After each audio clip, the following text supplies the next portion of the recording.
Cell phones and Wi-Fi. Most people don't worry about it too much. But a growing contingent of doctors are worried about school children who are now under constant barrage. 8 News Now anchor Paul Johnsich is here to explain. In 2011, the World Health Organization declared radiation from Wi-Fi and cell phones right up there with formaldehyde and car exhaust as a possible carcinogen. And fairly recently, Consumer Reports gathered the latest research and concluded that we should not carry cell phones in our pockets or bras, prompting some to wonder, why are we adding to the invisible soup of electromagnetic signals by installing Wi-Fi in our schools? Our next speaker will be April Tetromedlin. I have been here on 6 occasions. You may recognize this woman if you've ever attended a Clark County School Board meeting.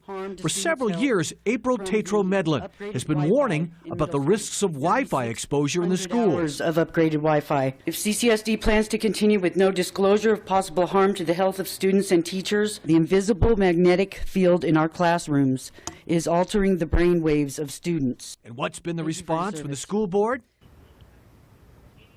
Silence. Silence. At a time when Clark County schools are upgrading wireless systems, some even providing free laptops to students, governments in other parts of the world are removing them. The reason? Potential health risks. While a clear link between radio frequency radiation and cancer has not been established, there is agreement among doctors that children's developing brains and bodies are more vulnerable to even subtle changes in the environment. We cannot afford to treat our children like they're in an experiment without controls. Dr. Deborah Davis is an epidemiologist and president of the Environmental Health Trust based in Washington, D.C. In April, Dr. Davis wrote this letter to Governor Sandoval urging him to consider the issue, which is this. Today's students are the first generation to study under constant bombardment from multiple sources of low-level radiation. Routers beaming signals from the classroom walls, laptops on their desks, and cell phones in their pockets. I think that we should all have the choice of whether or not we want our children to be exposed to the upgraded Wi-Fi. As of this week, every school in the Clark County district has Wi-Fi, and 42 schools have enhanced Wi-Fi, or total site saturation. When we contacted the district to see if they've discussed the risks and consider that other countries are removing Wi-Fi from schools, they responded by saying no one would be available for interviews and issued a statement, which says, while there is no clear and consistent evidence or indication that the Wi-Fi equipment in CCSD schools pose a health risk, all concerns about the safety of students are thoroughly researched and acted upon.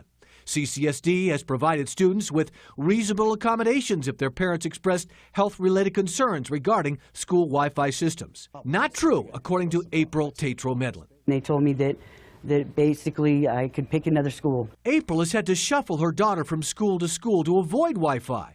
Her daughter is currently at Las Vegas High, but their Wi-Fi is scheduled to be enhanced over the summer, which means she'll be moving again. Schools around the world are taking steps to reduce Wi-Fi.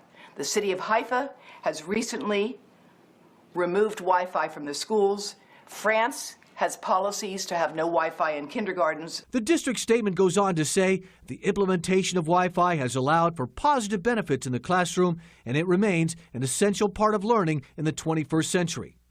While many applaud schools for offering the latest technology, Dr. Davis and others suggest following the lead of other countries who are playing it safe and ditching Wi-Fi. Bottom line, there's no scientific evidence that exposure to low-level radiation from Wi-Fi is safe or dangerous because studies with children have not been conducted. Dr. Davis, who was among the first to argue against smoking on airplanes before we learned that breathing secondhand smoke was bad for us, tells me the governor has not responded to her letter. If you'd like to read that letter, there's a link on our website. Find it under the Links We Mentioned section. Back to you.